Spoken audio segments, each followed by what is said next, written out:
No, just about everything else. All good? We're running? Fantastic. Good evening. I'd like to call the regularly scheduled meeting of the Board of Finance for Monday, June 18th, 2018 to order. First item on the agenda is public forum. Anybody wishing to address the board in public forum? Seeing none. Item number 2, approved minutes of 2.1, regular meeting of May 21st, 2018. Actually, I'll ask for a motion. So moved. Or a second? Second. Discussion regarding the minutes. Actually, I had one. It didn't involve anything Okay. that I said. It involved something that Mr. McKenzie said. And Okay. I don't know if you were quoted properly. On item 7, on page 7, Mr. McKenzie said he is in favor of change, but because he does feel people become comfortable. Was that your statement? It was puzzling to me just reading that sentence. Well, that was part of the long discussion. It's not necessary. It was a little, yeah. People become, we all like the auditor and think they're doing a good job, was the point I was making. You become complacent, for lack of a better word. I don't think I said complacent, but I may have. So you become comfortable, and I just think it's good practice to change the auditor. So yeah, we could, okay. Yeah. So I don't, it's not entirely accurate the way it's written, but it's not the end of the world either. So. But if it was written as it was accurate, it would be probably another couple pages. Yeah, exactly. Yeah, so. Yeah. Understood. I guess I got an item on page 5. Jonathan, go ahead. And it's just a little bit of paraphrasing, Tracy. We were talking about the $500,000 that came out of the land acquisition fund to purchase the Church Street property. And what I was really asking is, how we'll be able to put that property to use for taxpayers. That was my question.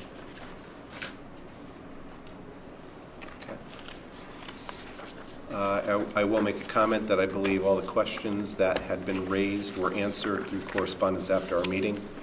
There's a couple items that I will bring up under correspondence that I just wanted to follow up on, but rather than do it now, we'll do it then. This is just correction of the minutes or comments. I had a couple very minor ones. Number 10, old business. I just want to make sure the date was correct. It said, Mr. Ailes said the first meeting for the land use technology efficiency update is Tuesday, May 1st. I wanted to make sure that it should have been maybe was, because I didn't know if maybe it should have been June 1st because of the tense. I just want to make sure I had the right date or understood there in the meeting minutes. Where are you now? I'm on number 10, old business. Page 8. Yeah, page 8. So it should say was Tuesday, May 1st, so it had already happened. And then I would just make one small correction, same page, under public forum. The end of, actually in the second paragraph where it begins, Mr. Ailes said on the town side, I would just add the word yes. Reason being because it was a question regarding advisement, ensuring money is not just spent but spent wisely, and I had commented on the town side, yes, we can advise, but we cannot do it on the Board of Ed side, so just clarification.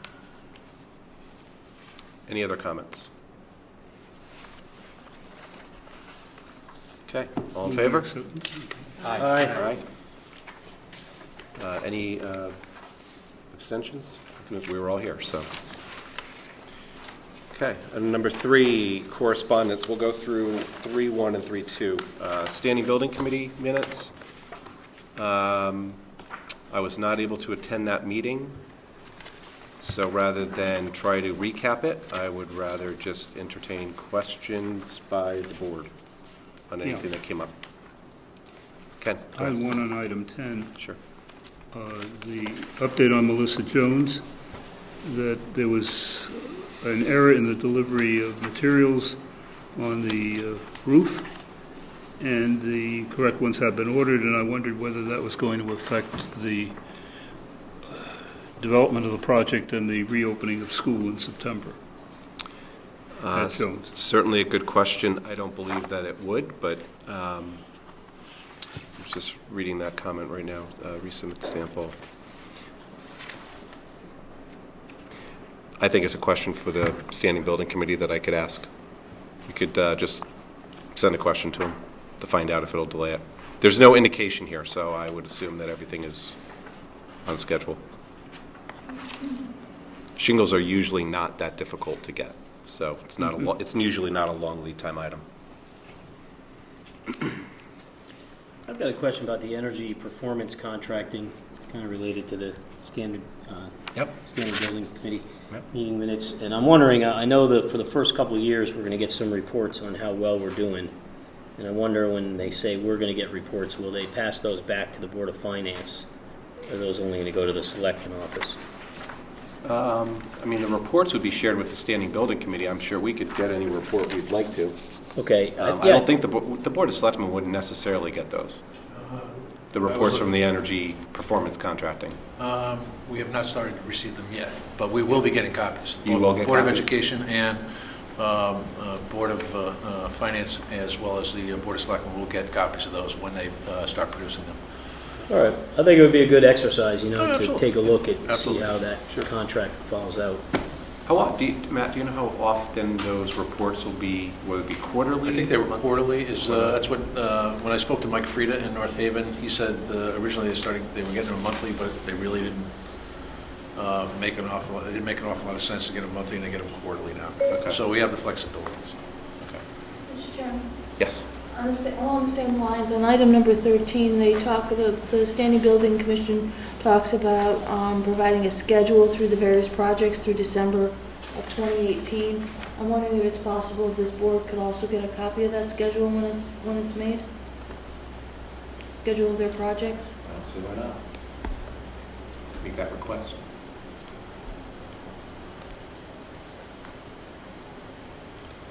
What we'll do is we'll obviously have that captured in the minutes, and then we'll share that with the building committee.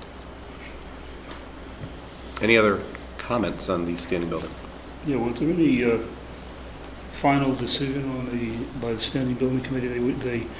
They were upset about the upcharge on the electrical upgrades at Baldwin and Cox of about $9,800. Have they rejected that? Put it back on the contractors? Well, according to this, they voted unanimously to reject the contractor's request for the additional compensation and then ask for what the credits would be of the items that, in their belief, should have been included in the first place or not included. It looks like there was piping and it looked like there was some material savings they could have had, but they weren't incorporated into the project. I think it was more, what ends up happening is that there's just standards that are used, but then when it came down to asking what could be used in substitution of those, the architect seemed to agree that there could have been some substitutions there that could have been less expensive.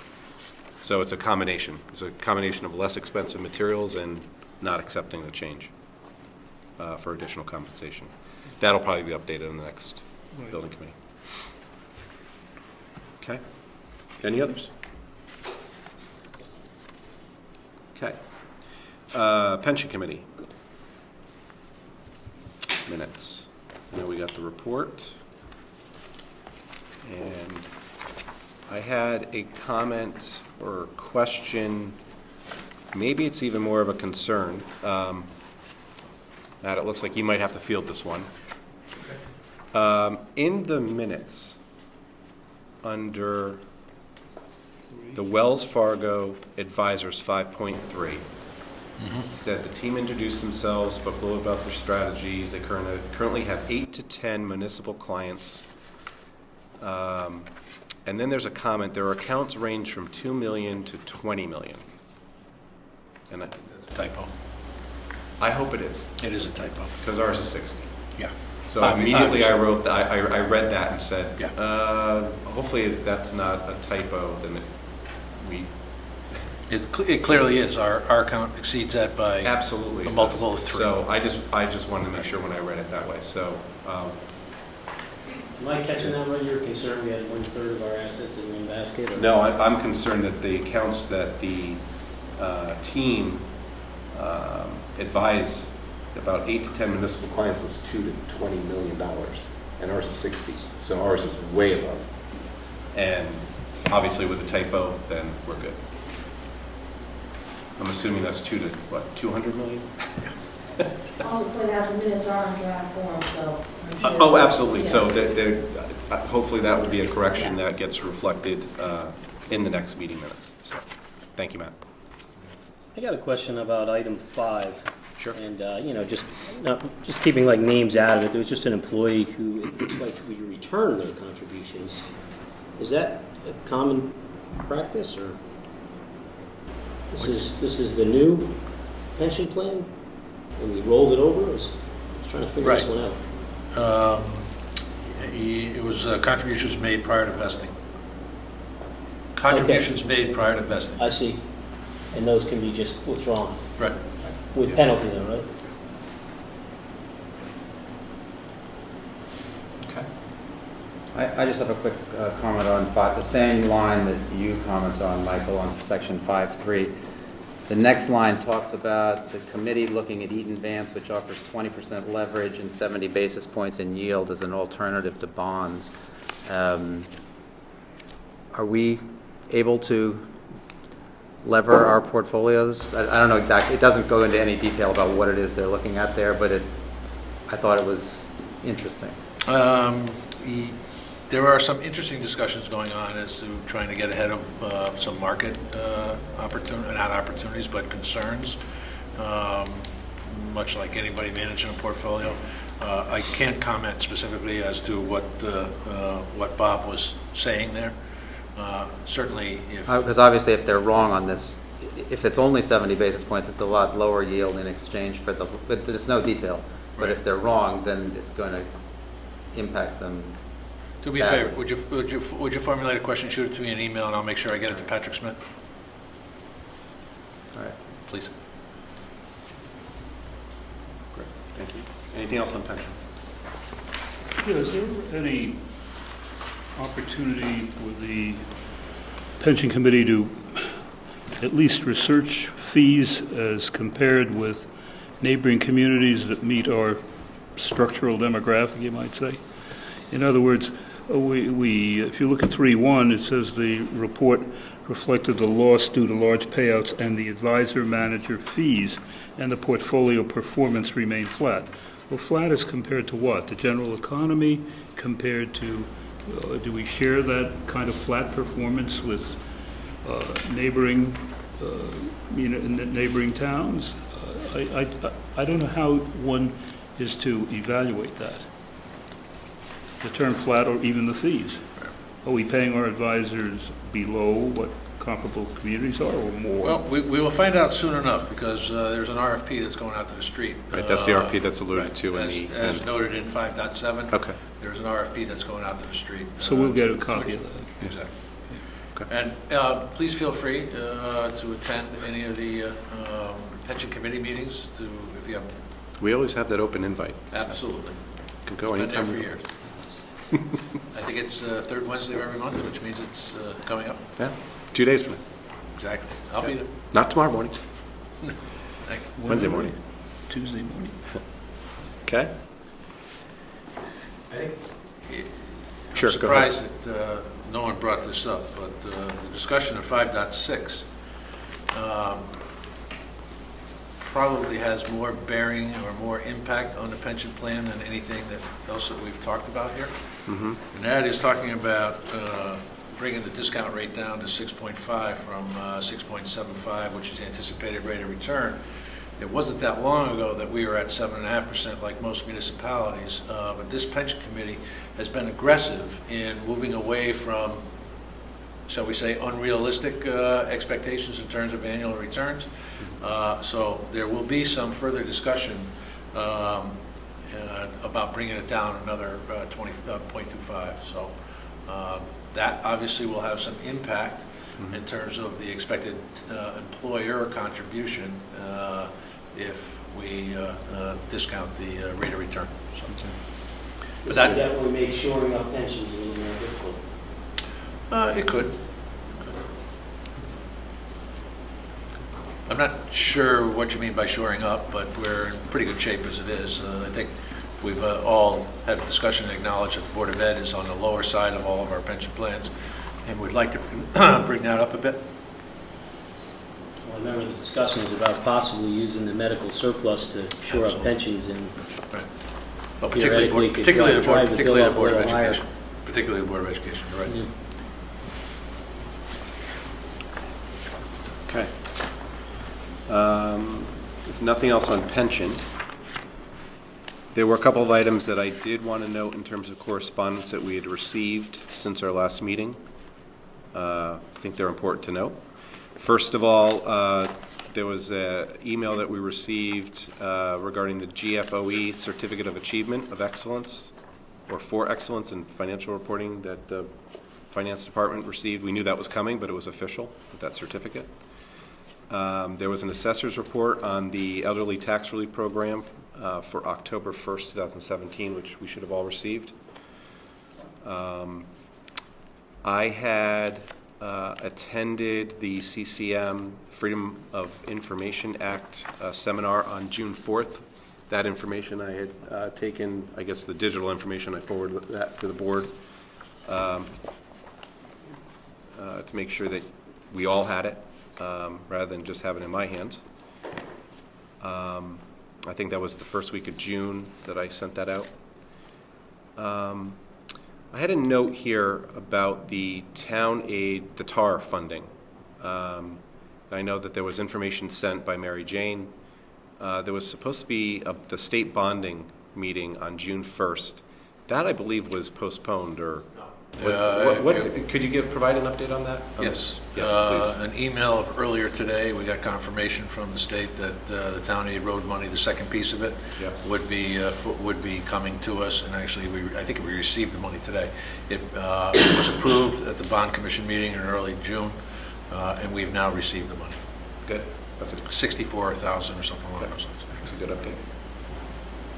And then I also had a note about the land acquisition fund information that was shared.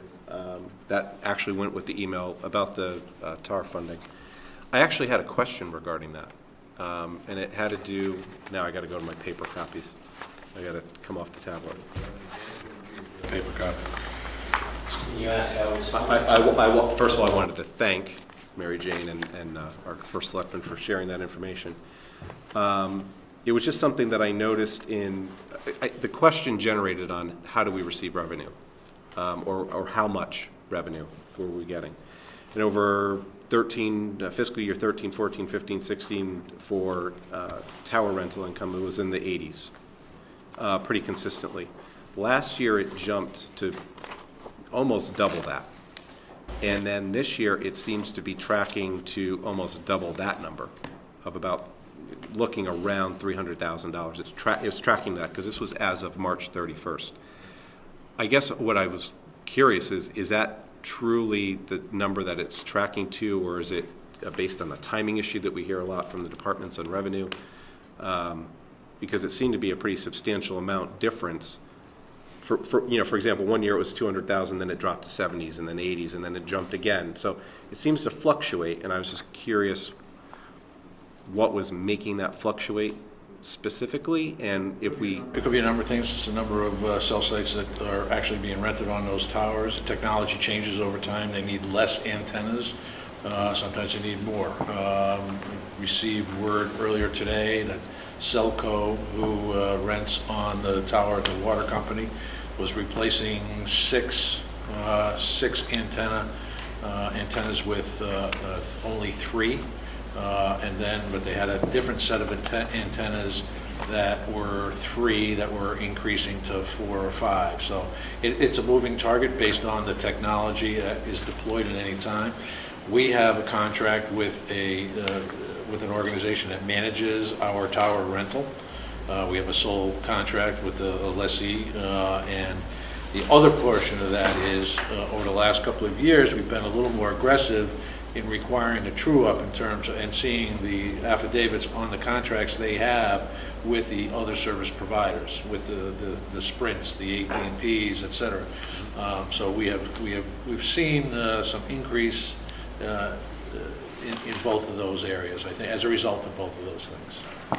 Okay. And really the question is just generating, not necessarily why, why is it so much, or why is it so little? But where, I think the question was, how are we replenishing that? And it seems to be pretty consistent, but it does go up and down. And I was just curious as to if we were tracking to that. And next year it might be down based on, like you said, it's the fluctuation of who's using this. Well, for instance, one of the providers has just gone through a regulatory case, and they're going to be putting an antenna on a pole on the green. It's a canister that will fit at the top of the pole, which will probably reduce their need to extend as big a signal from the tower, because it's going to cover downtown Guilford area. Mm-hmm. There's a huge increase in demand for bandwidth, cellular bandwidth. Not surprisingly, as a result of the growth of the restaurant business between the Marketplace, Cilantro, Amarone's, et cetera, downtown. There's a huge need for additional bandwidth. So that device will probably require something less significant up at the water tower. Mm-hmm. Be some great revenue to put to use for tax relief. You can't help it. I can't help it. One-time events, Jonathan. Or the properties like we just experienced at 52. Right. So. Exactly, because we're not done there. Land acquisition is still pretty active. It's good to know it replenishes. That's Sure. that's the important part. Okay, that's all I have on correspondence. I just want to make sure I shared all those items. Okay, if nothing else under that, we can go to number 4, review and accept report of expenditures for the Board of Education for May 2018. Linda, Mary, come on up. Good evening. Hello. While you're getting settled, I just want to make one small comment on the digital. I think I noticed that they were turned. If we could turn them. It's not bad that it's like that, but every time you turn the tablet, it turns, and you turn, and so eventually you end up like going. But it was good to have the paper copies, because that's where I ended up looking this time. Always so. good to have the paper copies. Always good to have the paper copies, right, Ken?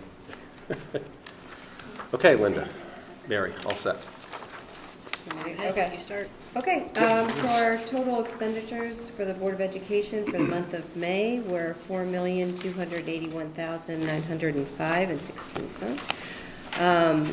The expenditures come in at 82.64% of the budget, and that's in line with last year. Of note, on the revenue end, we received a second installment of our excess cost grant, which was $285,354, and that is 72.7% of expected. Is there any?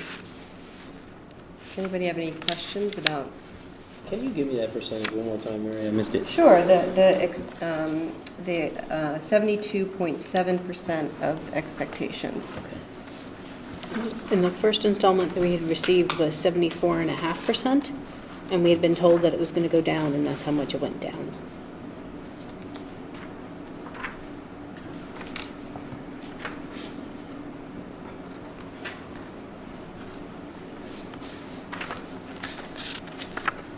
Why are benefits 9% over last year in compensation? Workman's comp? Workman's comp? When the budget was created last year, I didn't have an estimate from the insurance company, so I made an estimated budget amount based on previous increases, and I was wrong. But thankfully, I was I under budgeted workman's comp, but I over budgeted property and liability insurance. So they kind of evened out. Not quite exactly, but they came close. Are you ready to fulfill your promise to us in your third sentence that you're going to provide projections? Or do you need another month for that? No, we're still saying that we're going to be between 100 and 150,000, but as I think we've mentioned before, we have plans for those funds, so one way or another we're going to be using them, whether it's to pension or to pay for some things that people asked for next year's budget that we said no to, but we think that we need, like a pickup truck or like a new truck for facilities. So I wouldn't really expect, and the town already knows this, not to get much back from the Board of Ed this year. Yeah, and I don't believe that's been planned. I mean, we talked about it last month as well, so. And any reallocations between the budgets probably going to be really targeted towards the tuition line, right? The Board of Education did approve a budget transfer at their last meeting from salaries to tuition for $400,000 to cover the anticipated over expenditure that I just sent around the tuition report. That should take us through the end of the year. Hopefully we won't have to do another transfer, but it's right now just under $400,000 over budget. Right. And we will be doing other budget transfers in July to cover the contracted services and a little bit for special ed transportation, maybe. And where did the 400,000 from salaries come from? Did we underestimate retirements from last year? Where are we getting that money? It's a number of things. It's some retirement savings. It's some positions that weren't filled.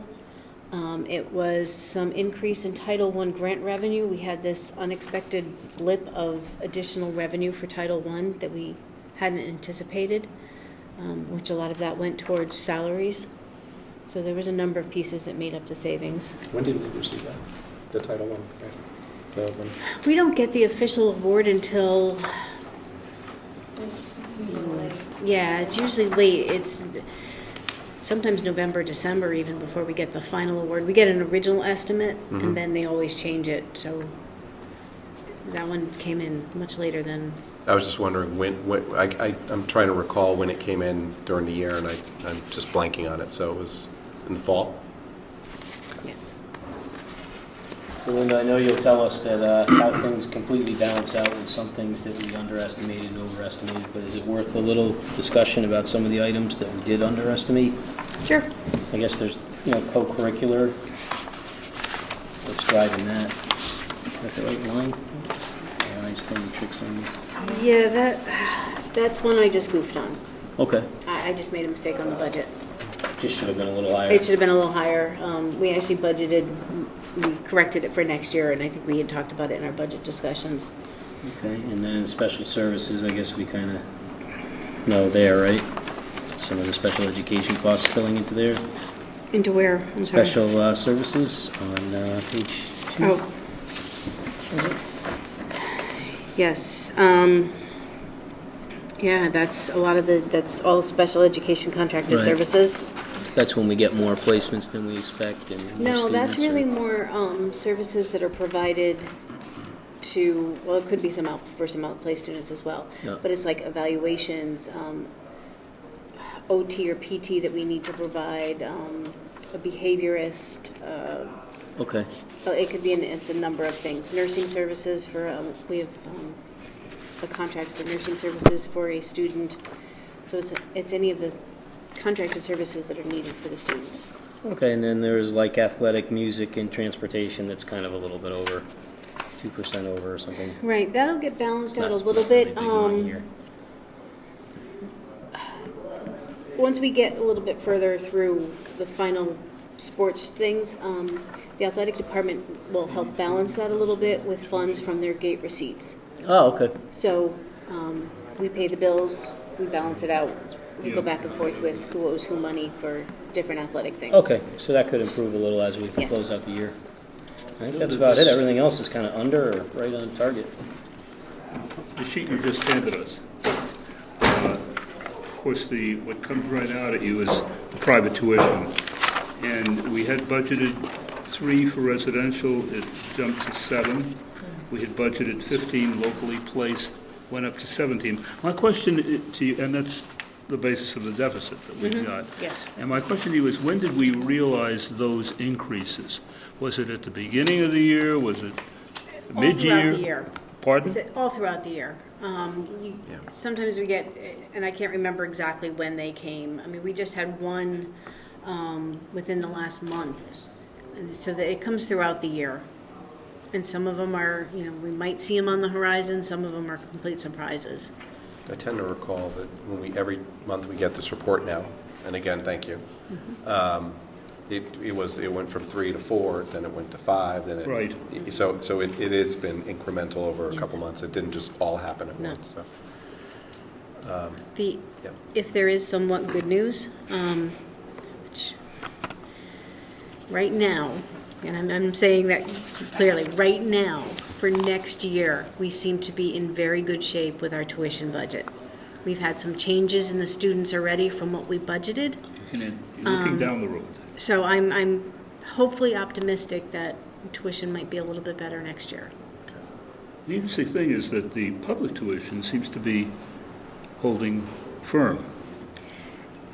But it's the private. It's easier, I was going to say, it's probably easier to plan. I mean, Yeah. you pick to go to one of these, one of the public tuition One of the VOAG schools, It- it's- Sound School, Stay with Right. them, yeah. Right. ECA, those are usually It's pretty. a little bit easier to plan for. Yeah, pretty standard. The Strive program is, we have 4 slots and we have to pay for 4 slots, so that's pretty standard.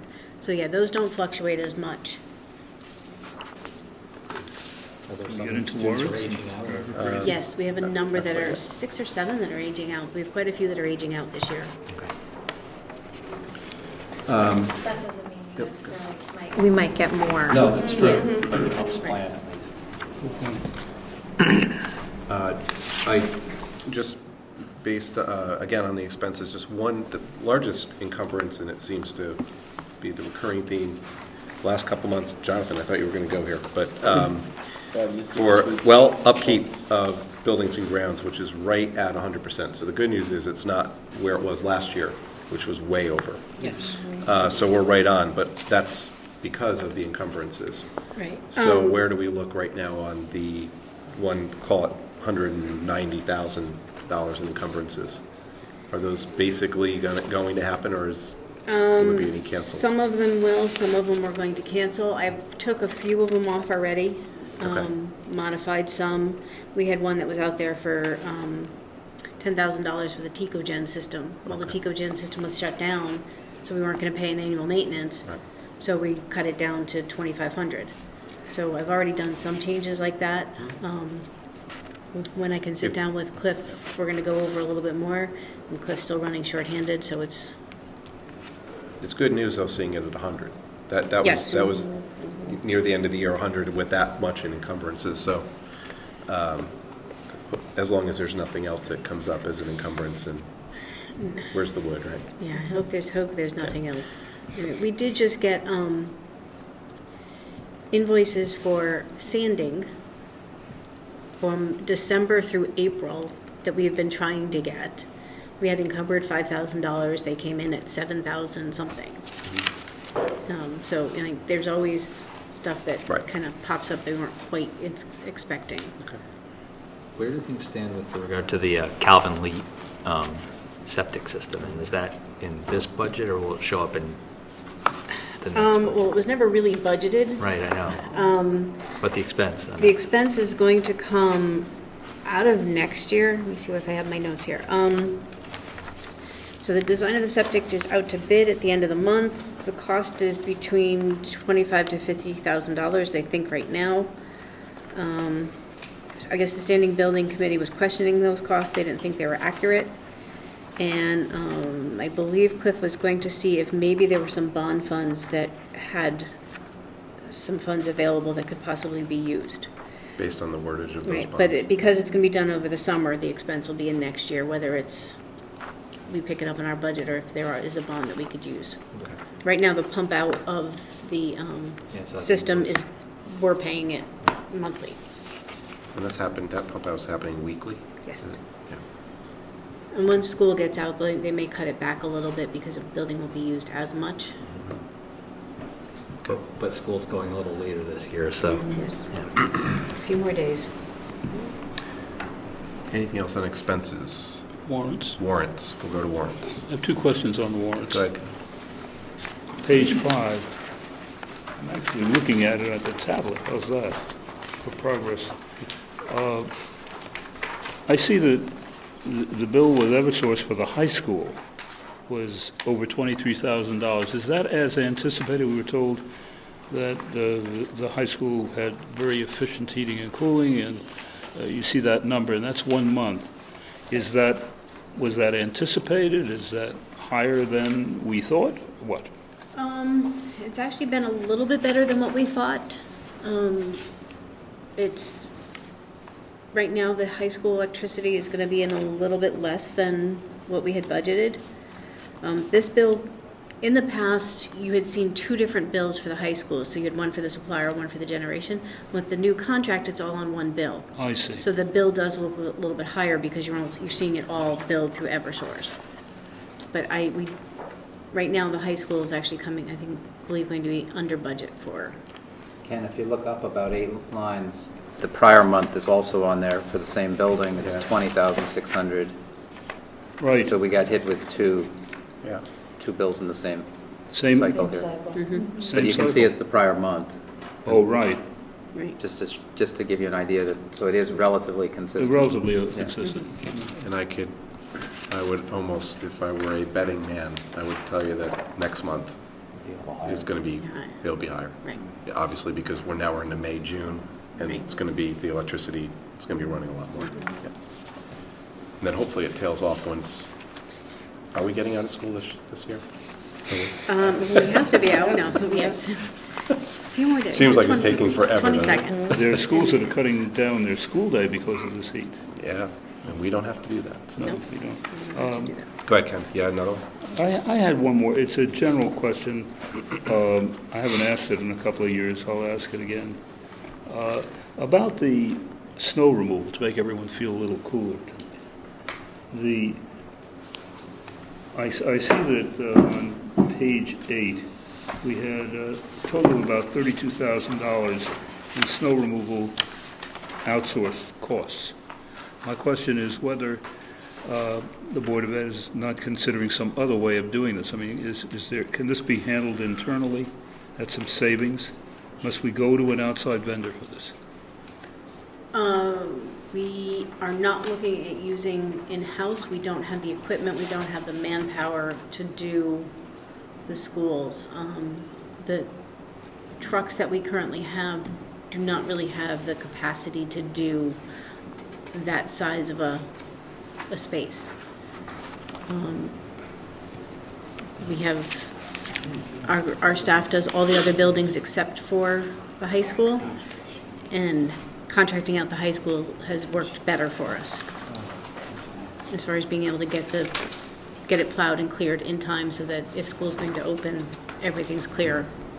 We don't have any internal departments that could pick that up, perhaps save the town some money? Public Works doesn't have the capabilities of doing it. They're out doing the roads. Park and Rec already has other buildings that they're doing, and the Facilities Department is doing the other buildings, and we don't have the trucks, which is why we're trying to buy a new truck now to replace the trucks that should have been replaced before, and were undersized from the very beginning for a sanding and plowing vehicle. Could you remind us what the budget was for snow removal? Approximately?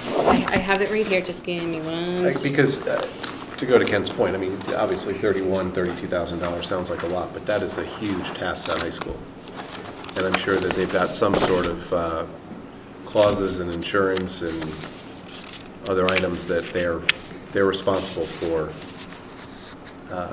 which is probably good to take it out of our hands. The snow removal budget was $80,000. With what we paid, which was all we're going to pay for them, that was their last bill. And with the sanding, we are going to be about $15,000 under budget of the $80,000. Okay. Which is good. Those are just the 2 months that we got hit Yes. hard every week. Mm-hmm. Okay. I have a quick one on page 9. What is physical therapy and sports medicine for 9,600? It says athletic training. That's the trainer that is at all the practices, all the games, meets with all the athletes, works with all the athletes. We have a trainer on site. We don't have an employee that is a trainer. Okay, so it's okay. It's a contracted services Contracted service. for a trainer. And this is They get paid in 3 installments. They do a So it's fall, $30,000 a year, winter- basically? Yes, Okay. fall, winter, and spring season.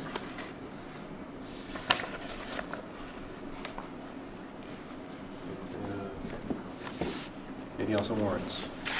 Can I go back to the minutes? You can go, yeah, sure. Oh, well, I was going to say, that's the next thing. Oh, okay. Yeah, well, we'll just go on the minutes. Go ahead, Jeff. On the May 14th minutes, section 9.3, there's an application for the IDEA special education grant. Is that something that we've applied for in the past and have received? Or? Yes. Okay. Yes, we've been getting that for Okay. forever. That's the IDA grant is a special education grant. It comes in 2 parts. There's special ed, and then there's a pre-K portion of an IDA grant. Okay. And we've been getting those for as long as I can remember. So we're pretty confident in getting that request. Yes. Great. The amounts fluctuate every year, but we will get A lot. We of will it. get the grant, yes.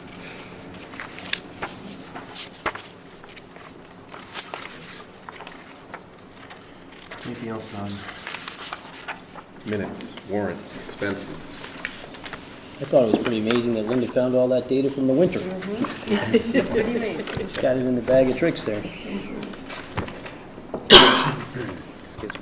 There was one last item, I guess, and it was just something I highlighted. May 14th minutes, page 4. And I had highlighted it, but then I read something else about it. Maybe you could expand about it. It's under Operations Committee. Is regarding the reporting of the meeting with the athletic program and budget, relationship between the district and the booster clubs. I know that's come before us before as a question, just the relationship and where the money goes. But what I thought was interesting is that a letter was going to be sent out to parents to provide a better understanding of that. And I thought that's a great idea to do that, and how they operate and how they assist the district. So that clarification, I was happy to read that. Yeah, Because and sometimes even on our board, we get where's the line, but it's making it much more clear. Well, the main point of that was to make sure that parents understood that they don't have to pay the amount, that it's voluntary. Right. And but what does it, what it provides to the to the I sports. had read, I think, in a later set of minutes, maybe it was operations, about if there's a family that has a need or Exactly, they go to make that the athletic clear. director and Right. they Yes. talk to them. Okay. Yeah, that was good. I wanted to bring that up. I don't have anything else. So how does that work? Does the booster club make a donation to the school or the student activities fund, and then it gets from the student activities fund to the various clubs, or? It depends on what the donation is for. I mean, sometimes the donation from a booster club pays for the salary for an assistant coach. Okay. Sometimes the donation is for a piece of equipment or a repair of a scoreboard.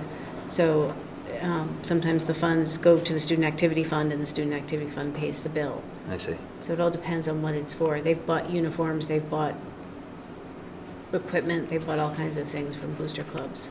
We have some very, very generous booster clubs. Great. And we're very grateful to have them. Any update on the turf field? I'll throw that out for whoever cares to field that one. Yes, we are trying to get another meeting of all the 5 vendors together for this Thursday. It's not looking like it's going to happen. We have sent samples, taken samples up from the field. There was a meeting on the field itself with 2 of the vendors. We have sent those to a testing lab. At this point, there's still no definitive answer. We're having difficulty getting agreement from the 5 contractors. There's a little bit of this going on. And at this point, our engineering firm is trying to wade through the individual reports that we're getting from these various contractors or suppliers. So suffice to say that we're not close to a resolution yet. There will be two separate tests. The manufacturer of the pad, which is where most of the original thinking went as to shrinkage and expansion, which is what caused ripping of the seams. When they pulled back some of the seams, these interlocking pads had remained apart. This was on a day when it was 75 or 80 degrees outside. And there are several seams, one along the 27.5-yard line, both the 27.5-yard lines, and then there's tearing and separation along the south sideline. So the 27-yard lines, 27.5-yard lines, and the south sideline, and there's a little bit of problem on the north side. There's some suspicion that it may be a drainage-related problem. So somebody is suggesting that the material they put over the pad, which is sort of like the material you put in your garden, so it allows water to flow through but won't allow weeds to grow up, that kind of fabric. And then there's some questions about the ability for the water to actually escape the field off to the curtain drains around the outside. It's pretty interesting if anybody wants to come to one of these meetings. They start talking about some engineering stuff that my eyes start to roll, but we're in progress. Now, the challenge for us is to get this to come to some kind of agreement between the 5 of them, 4 or 5 of them, and put a plan in place for remediation. Until we understand the root cause, we have made a decision, we are not going to allow them to remediate the immediate problem, because we don't know whether or not it's going to occur again next year or a complete redesign. The plan was we needed to have something in place, the field back online by the middle of August. That date is slowly starting to look like it may be problematic. I have no doubt that this will wind up in court in some form or fashion. A quick question. I've had to jump ahead to the warrants for the town just to understand this. I see 2 invoices totaling about $3,000. Was that related to this turf issue, or is that other costs? Without giving me any information, I can't answer that. Metro Turf Specialists on page 15, about $3,000. What is it again? Metro Turf Specialists. No, in Brookfield, Connecticut. No, that has nothing to do with this. My suspicion is that is probably for turf to put repair on some of the fields. Ground maintenance, it says. What is it? Ground maintenance. Yeah, that's probably buying rolled turf that they're laying out somewhere. We have not gone out and spent our own money in researching the turf issue. Oh, yes, we have. We engaged an engineering firm. That I know, but beyond that. No, just what we're paying them as we go at this point. And what are we paying? And I think the original contract was for $40,000. $40,000. Have we started those payments? Yeah. Well, I don't know if we started the payments, but I think I saw an invoice recently. So I'm kind of curious, do we have any kind of ballpark on how much it would cost to just repair the field? No. That's what they're saying, they don't know what to do. They don't know what to Every party Sounds like a do-over to me. Every party agrees that a temporary remediation is not in anybody's best interest, right, because no one can agree on the root cause. So if it does go to court, are they picking up the legal fees for that? And that depends on what the judge says. That's a lawyer's report. We need to fix it. Maybe we let Jeff answer that question. Jeff's not touching that. I'll let that one pass. Okay, anything else on Board of Ed? If not, do I hear a motion to accept the report of expenditures of the Board of Ed for May 2018 in the amount of $4,281,905.16? So moved. Second. Further discussion? All in favor? Aye. Aye. Opposed? Abstentions, recusals? Thank you, Linda. Thank you, Mary. Number 5, review and approve a report of expenditures for the town government for May 2018. I believe we may be having our illustrious first selectman come up. Is she on vacation? Our finance director. You got the second place winner. My apologies. We'll try to go easy. Thank you. I extend apologies and regrets on the part of Mary Jane. At about 25 after 7, she indicated that she had a family medical emergency that she needed to attend to. So, like I said, you're getting the second team today. So, based on and any questions that I can't answer, obviously, Tracy will get those to you within a day or two, depending on Mary Jane's availability, obviously. So why don't we talk a little bit about revenue. I think that's where we usually start, right? Revenue is looking very strong at this point. Mary Jane this morning at the Board of Selectmen meeting indicated that she's looking at $400,000 to $500,000 in excess revenues. As you take a look at your revenue summary sheet there, the tax collector is $637,000 over. Based on, as you look in the detail behind the pages, you'll see it is previous year's tax collections, et cetera. There's also still, some prepay. Yeah. There's still some prepay in there. We're not sure how much is in there. There were a lot of folks that took advantage or tried to take advantage of the tax law changes and made some prepayments in December to get ahead of it. A couple of other things. As you look down at the state revenue, state is where we thought it would be when we made, at one point when we, and I could say we deliberated and set this revenue budget. We anticipated about $1 million cut from the state. At this point, it looks like it's going to be less than $400,000 to $500,000 at this point. So, a couple of other things.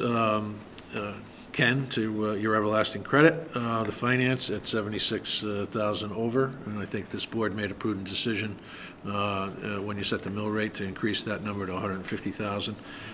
It'll be a little bit of a stretch. We are now at the tail end of our deposits, and our return is going to be pretty low for June. However, we, as Ken had indicated, we've taken a look and tried to see what we can do in terms of maximizing that. And I think we've had some discussion that the STIF funds are running relatively close to the 3-month T-bills. And also just to mention that Mary Jane and I met with Patrick Smith from our pension committee to give us a little advice on how to best maximize those. So some work has been done to that effect. I'll answer any questions I can on revenues. On the quick question on the overage on the tax. Yep. To the extent so right now it's 637. We don't know how much of that is a prepay, but let's just pick a number. Say it's 200,000. Right. Pick a number. That'll flow into the general fund as a surplus. Right. But then when we budget for next year, Right. people are going to, in essence, be taxed again unless you free that money up Oh, no, and we will- use that for next year to reduce. Well, people will actually ask for refunds on that. We will be we're still in the process of refunding some folks. So you're going to actually refund the prepay was done for the tax for the deduction from the new tax laws. A lot of it was people were prepaying because they forgot that their taxes were held in escrow for their January payments. Oh, so I'm referring to the change in the tax laws, and I think it did go into effect. People prepaid because Thinking they would pay because 18, the 19. state local you got a cap of $10,000, so people prepaid, more than in some cases more than you're going to get away with. Itemized deductions. So. I don't think that money gets refunded and then gets paid in again. That money, I think We have not recorded a payment against 2018, 2019 payments. We can't, by law, record those payments. There isn't a tax bill that gets issued against which we can compensate that. So somebody who tried to prepay, then will that money get sent back to them, or is The people who prepaid their 2018 tax bill, the second payment of their 2018 tax bill. What they didn't realize was that they had an escrow payment that was going to get paid as well. Many mortgages, many people have their taxes taken out and put in escrow. Right. So they went and said, "I got to get this paid," not realizing that to take advantage of it. Then the escrow payments came in, and we have been constantly returning escrow payments to the banks. Okay, so take a case where there is not there's no mortgage, there's no escrow payment, but somebody prepaid. Right. That money hasn't been credited yet. That number doesn't exist. It's not in here yet? It's not in here. Okay, so that answers Yeah. the question. Sorry, I was... Okay. Okay. Anything else on How revenue? about Ken? the fire department? Oh, so go ahead. Revenue, the golf course revenue is way down. Sorry about that, but. It's good to be on this side of the table now. And, I know this now. yeah, well, thank you. Thank you for carrying some of the water on that. That's good. At 67%. Down in all categories. And it, attributable to what? To the weather or? Attribute to you name it. Attribute to the weather. Yeah. Lack of play, lack of interest. Yeah, lack of membership. Green fees down, membership down, everything's down. Agreed. But I think, as you recall, during the budget season, this board agreed that some members of this board agreed to keep thought that it was okay to keep the pro there to try to drive new revenues into the system. And I think we have to let it play out. We Well, I still think have June and we still have July. That was sort of the agreement, was to see if it played out for a year. If it right. didn't, then Yeah. we're going to start to pare some expenses, which of course could be the pro.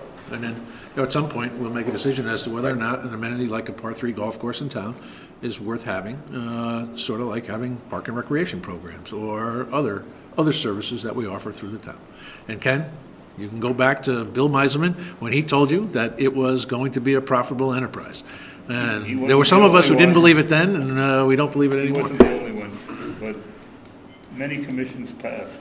Exactly. Okay. Are you in any position to estimate what the fire revenue will be for the year now that fallen off? It will be down because Yeah, of the Medicare reimbursement Right. payments. But to what number? Actually, Mary Jane had a number that she thinks it's going to be off by $50,000 to $60,000. I think that's consistent with what she said last time. It'll be where it was before. Although at 450, and when she was in my office today, she said she had received some reports that some of the fire revenue is jumping up largely as a result of increased higher call volume. Yeah. Not I hear a lot of Yeah. oh my gosh. Can I ask, so Right. is it That's just compensated. the reimbursement rate that's It's a down? or is it reimbursement the rate that call? is- it's So the reimbursement call rates. volume is up, but the Call reimbursement volume rate has is recently down. been spiking. So. Yeah. So it's likely to settle in around the 800,000 number where it's been so many years. 8 to 825, somewhere in that number. Oh, Could be, that's not you know, too bad. you don't want to wish ill on our community, but a good month of June. You remember, they're a month in arrears on billing too. Yeah, So, right. Now, going back to the golf course for just a moment, though. Yes, sir. Isn't it possible, though, that June is kind of June's a big bigger month. revenue month than, let's say, December? Well, June's you also a have big kids out of So- school, you have, So I guess we gotta see Kids how- don't get out of school how until bad Friday. that is at the actual close of the year. It's It's not gonna come in 100%, though, I think. Yeah, June typically is one of the 3 strongest months of the year in terms of revenue. I was there on Sunday morning, and the course was jammed. Now, that's Father's Day, and there were a bunch of us who were playing with our children or playing with our fathers. But play seems to be, on the weekend play seems to be, because I've been out there a couple times on the weekends, and I've had to wait for team to get off. All right, how about a little discussion on park and rec revenue? And? Guess we're at 80%? under revenue? Or are you on expenses there? Revenue? Revenue, he's on revenue, so, Park and Rec, we will see, June is typically our highest month for, beach passes, Okay. and some boat rack, rental stuff, rental at the pavilion at the beaches, so we should see a spike in, Beach passes too. yes, you're absolutely right, so. And the pavilion rental for graduation parties, that kind of thing, so we'll see some spikes there. But it's one of those things that I think we looked at, and I think we talked about it during the budget season. I think we scaled back the Beach Pass anticipated revenues because we have consistently failed to hit those over the years.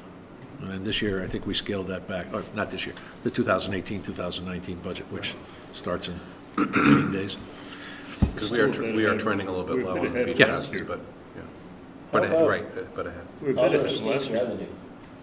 Pardon? How about other state revenue?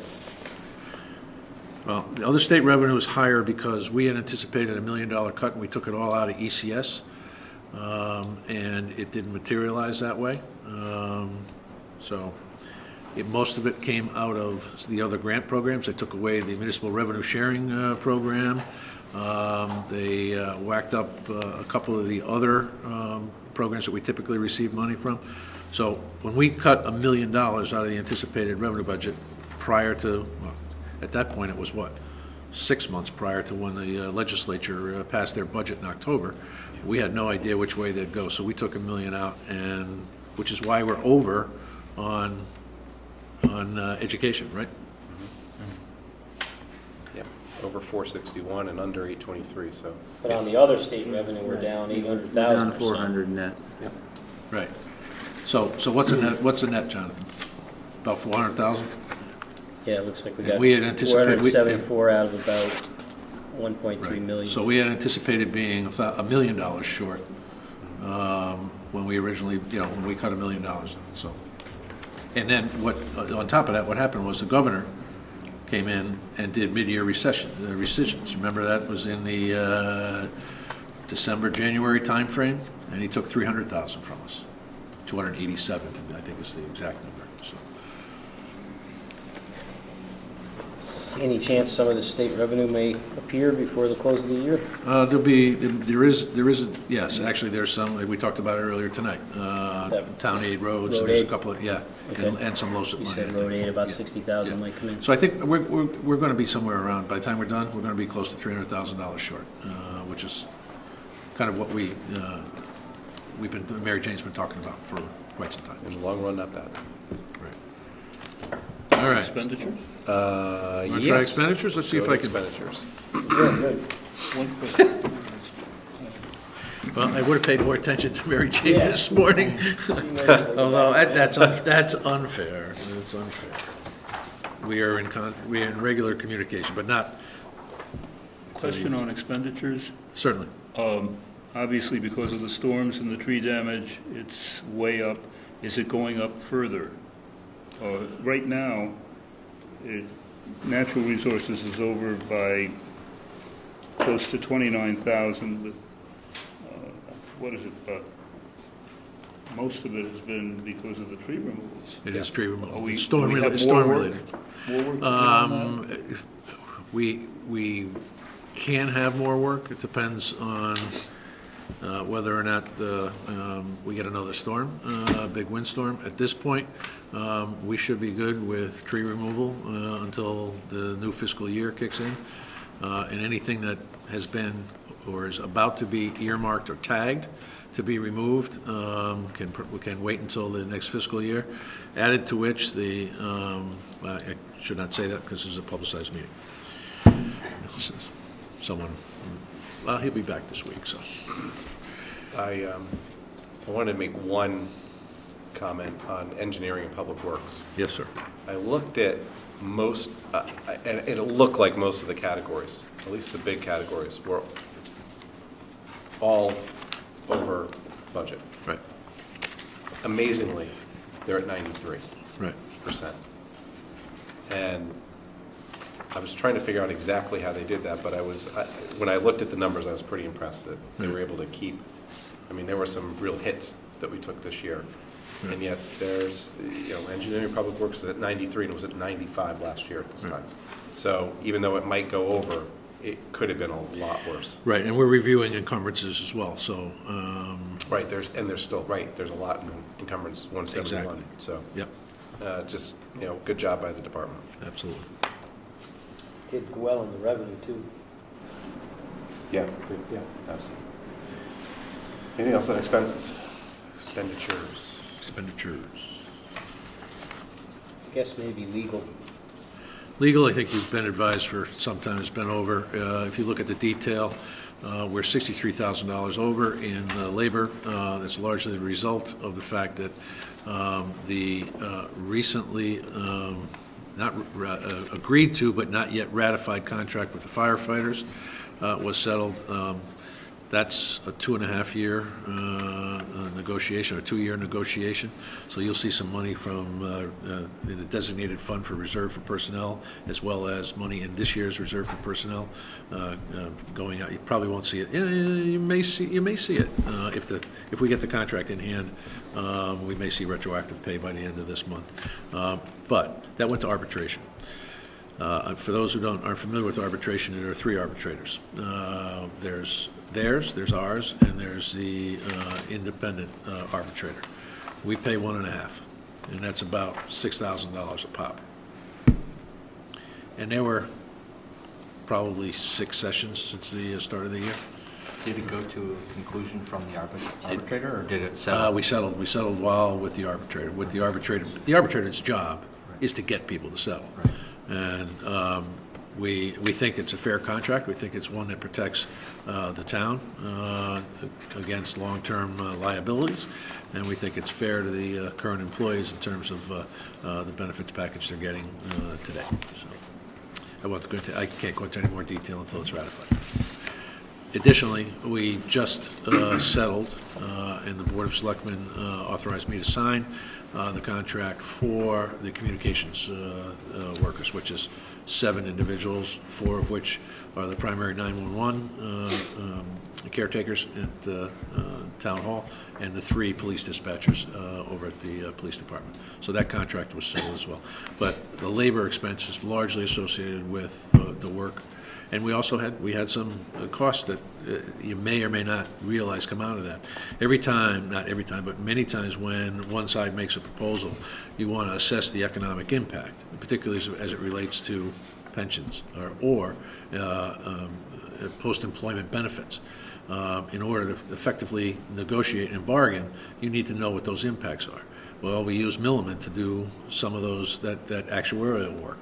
And there were probably 3 or 4 instances in the give and take over the past 6 months where we needed to assess what the impact would be. So, sorry for that long-winded explanation. No, thanks. Does that extra cost for the arbitrator fall into the labor Yes. one? And what else falls into labor? That one went over by a lot, 60,000 or something? Any Legal advice we need related to personnel matters? And would the Millman expense be in that line as well? Or Yeah, not? Millman's in there too. It gets charged off against Well, there's a salary line too, right? I thought that would be... that's Pam Millman. Oh, I'm sorry. Milliman. Right. I know, I follow you. And then did that $40,000 study for the turf field come out of one of these No. items in the legal? Okay, it's another accounting for that somewhere else. Yeah. Anything further So on expenditures? pardon me? Go ahead. On balance, Mary Jane reported this morning that despite the overages in those couple areas, we think they're going to be savings in the other areas. It's going to be relatively close, but she's anticipating unexpended funds will add to that $500,000 in increased revenues, or revenues over projections. Okay. So she's basically holding from what she said last. Right. Ken? Depends how much of that tax money is. Special, Yeah. Okay.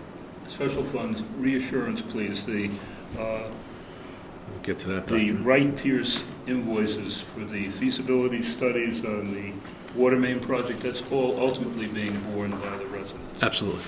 Okay, this one, special ones. Yeah, we're on special fund right now. Special Those funds. a step ahead of me.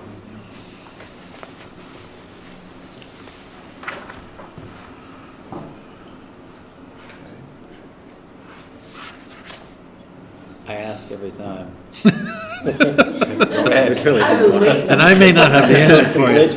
and I won't make it up. Found the bridge? Are we done with Aren't we Long done? Hill? I thought we were told we were done. Long Hill Road, he's gonna. All right. I thought we were told we were done.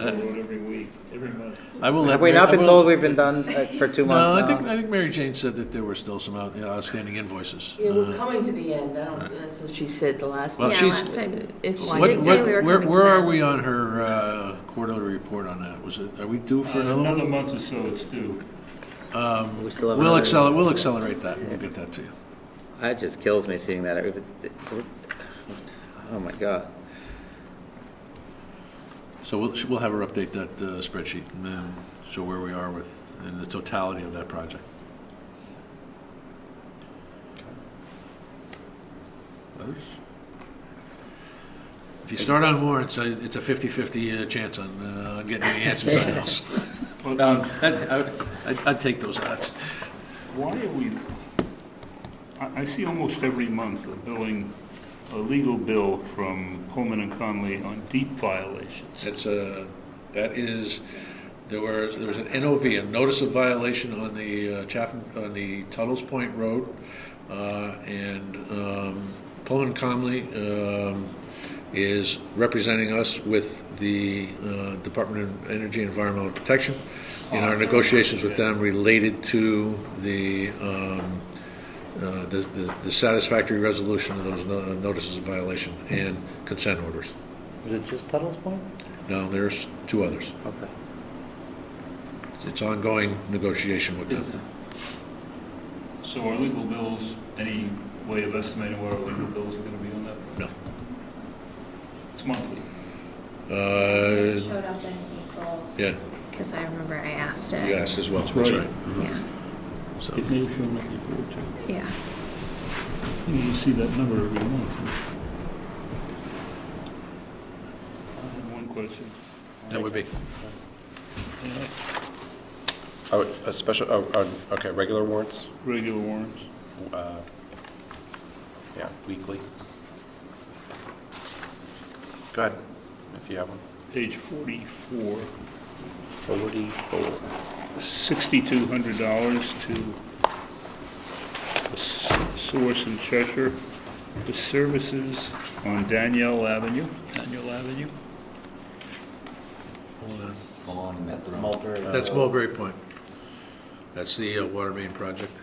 Okay, Yes, civil engineers. okay. Kid Landing. Is that Malone and McBroom? Yes. Yes. Yeah.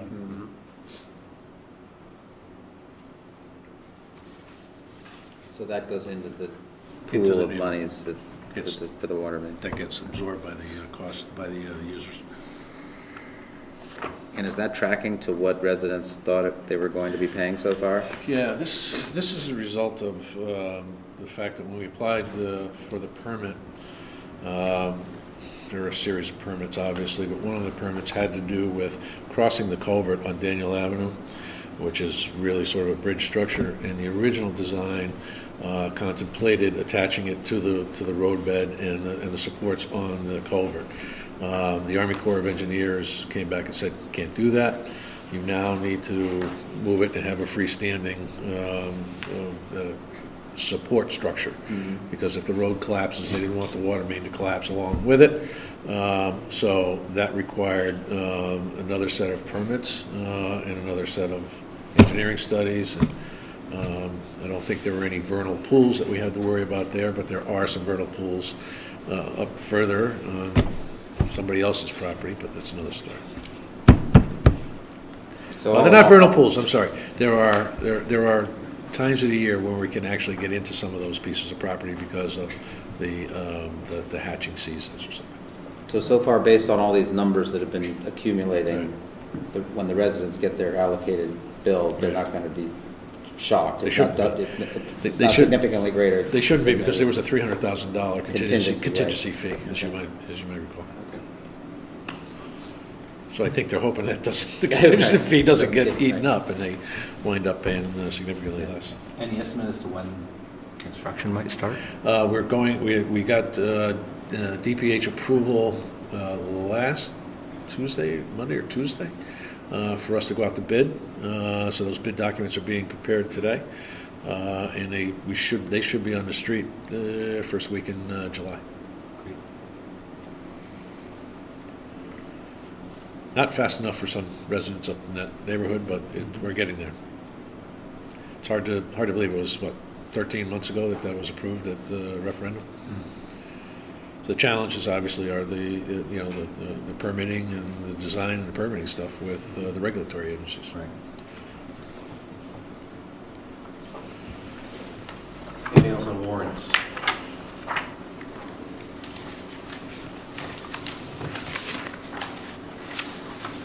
Anything else for our first selection? Pardon?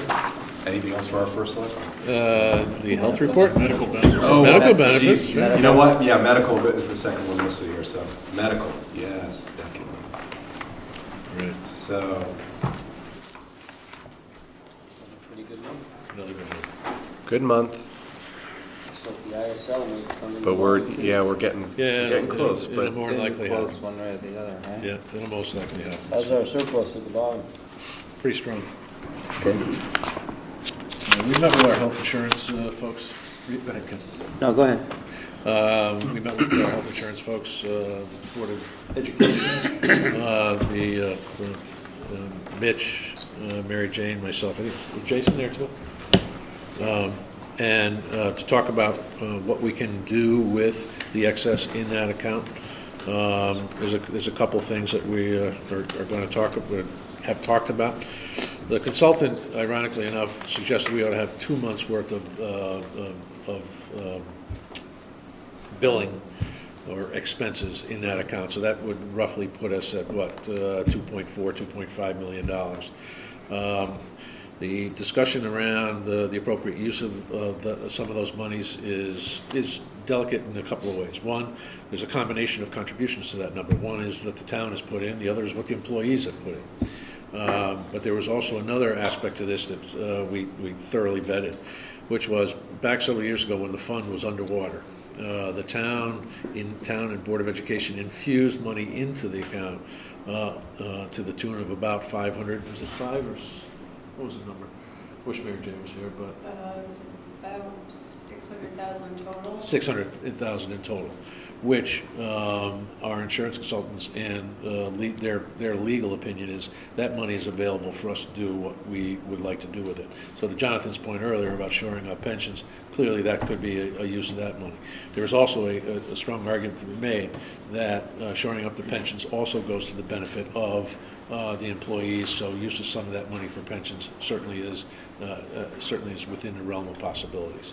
So if you start to take a look at a projected $4.4 million there, and if we were to be able to immediately take that $500,000 off the top, that the town and board, or $600,000 the town and Board of Education had contributed, that drops it down to what, 3.8, and then we may have some other opportunities to move with that money. Now, but remember that 600,000 can be taken and used for anything. Does not necessarily have to go to pension. Do we co-mingle the employee contributions with our own? Absolutely. It's contractually obligated on their part to contribute to their pensions. I just wish maybe we kept them in separate buckets. Or the health care, not pensions, the health care. I said pension. So the minutes of one of the Board of Ed meeting minutes, I think it's Mr. Bloss made a comment that they're basically counting on this.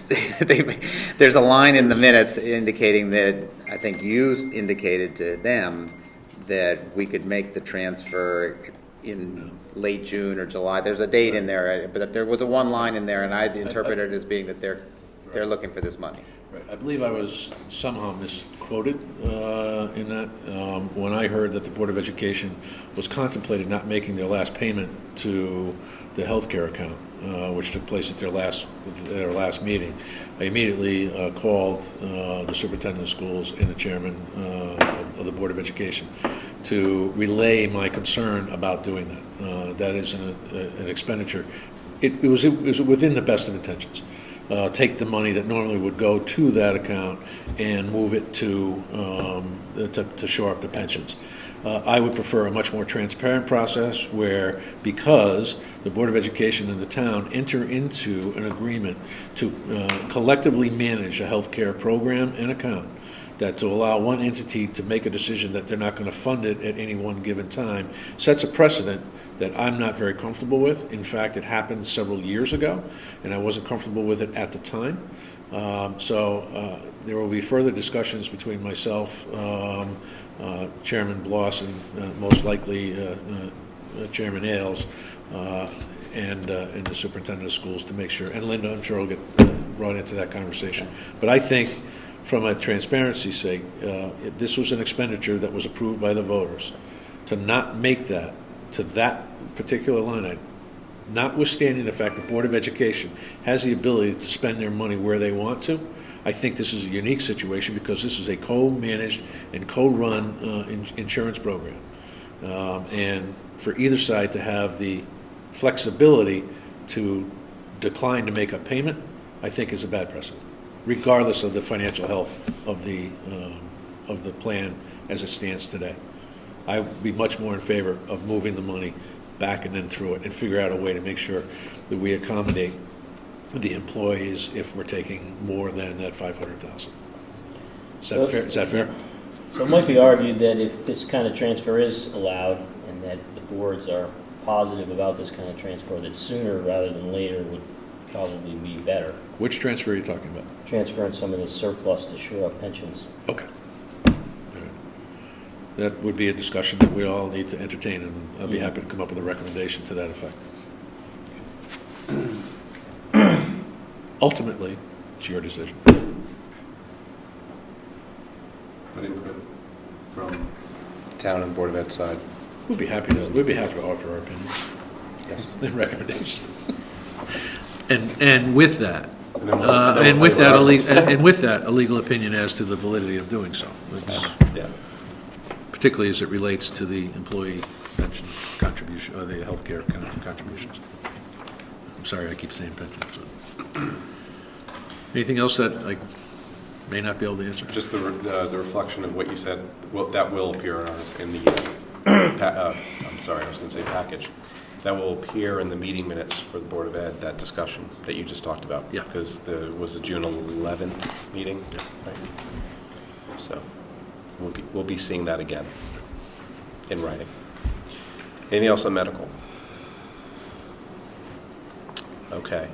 Now I think we've covered everything for town government. Accept the approval. Thank you. Permits? Just, nope, I'm gonna hold that to committee reports, as we've been doing. So, with that, Thank you for your indulgence. Thank you. Thank you. Do we hear a motion to approve the report of expenditures of the town for May 2018 in the amount of $1,929,171? So moved. Second. Further discussion? All in favor? Aye. Opposed? Abstentions, recusals? Okay. We will go to committee reports. I did note on the building permits that we're almost there. We're almost where we were the last few years, but we're over last year. So, and seeing that we're on building permits, there is a item on the agenda now for building permit fee committee update. Veronica? There's not much to report at this time. Okay. We've been meeting, and we have action items for each committee member, and I'll have probably more to say next month. Okay. Thank you. Old business. I did have one item. I was going to bring it up during town, but then I figured I'd separate it out. This is regarding Sawmill Road. Yes. The bridge update. I know that is there still a public information meeting on June 21st scheduled? I just wanted, as a public service, make sure I get it into get on the tape, which is an update for the public to hear about that project, because it will create some inconvenience by members of our community, and they should know what's going on. It's the 23rd. June 21st. June 21st, yeah. Thursday. The project more than likely will not kick off until next year, but we're starting the process of early to allow people to know what the impacts are going to be and what our tentative plans are at this point. Are they going to put a temporary bridge, or is the road just going to be closed? Closed. Putting a temporary bridge would create nightmares with DEP in terms of encroachment on wetland. and also just getting to it. Although, you could probably come straight across, right? That would probably make most sense, is to straighten it out, but I think that's what they are actually going to do, is they're taking that S-curve away. Location and time of that meeting. That was a quiz and I just failed. Here, 7:30. There you go. Tracy Pass. Exactly. Thank you. Okay. Anything else? One other thing I just wanted to mention, Go ahead. and that is on next Monday night, the 25th. Park and Recreation is holding an open house demonstration of what a fairway, a disc golf fairway would look like at Bittner Park. This is sure once again to become a contentious issue, but the Park and Rec has taken some advice to get out in front of this, get more information to the public, build more support if they can, but also to show the impacts. So they have already created one fairway, and fairway is a kind of an unfair name because everybody thinks it's a nice, well, not always wide swath of grass that you can hit your drive on. But on the 25th, and then I believe on July, there's going to be a public hearing in mid-July as well. And at this point, this is predominantly to get information out to the public, to gather comments, etc. One thing I will mention to you, which I talked about this morning at the Board of Selectmen meeting, I had asked Rick to pull the deed on the property. We purchased the property in 1972, and the contemplated uses that are written in the deed include active recreation, boating, and golf on that piece of property. So anyone who says that property was purchased for open space or trails alone is mistaken. It was predominant. There were a predominant number of active recreation activities contemplated on that property. Boating? Yeah, I'm not sure where. Is there a lake? There's some kind of pond? Oh, the river? You hike the trails, like, yeah, it's I'm like I'm a Westwoods guy. yeah, it's right on it abuts, like, there's a couple of houses, and then there's a lake, there's like a river. I don't know that you would boat there. Yeah, that's right. You wouldn't boat there, but it's... Right. Yeah, it's- West River. Yeah, right there. yeah. I grew up by that. I forgot about that, actually. West River, Yeah. it goes right through Bittner It's Park. very nice. Yep. Yeah.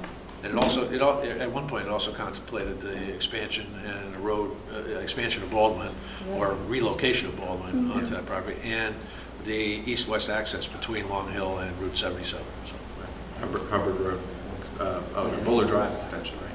pardon me, Bullard Drive extension, I think it was. Bullard Drive, that's right. Hubbard was already extended. Exactly. Anything else under old business? New business? Public forum? No? Okay. With that, I will entertain a motion to adjourn.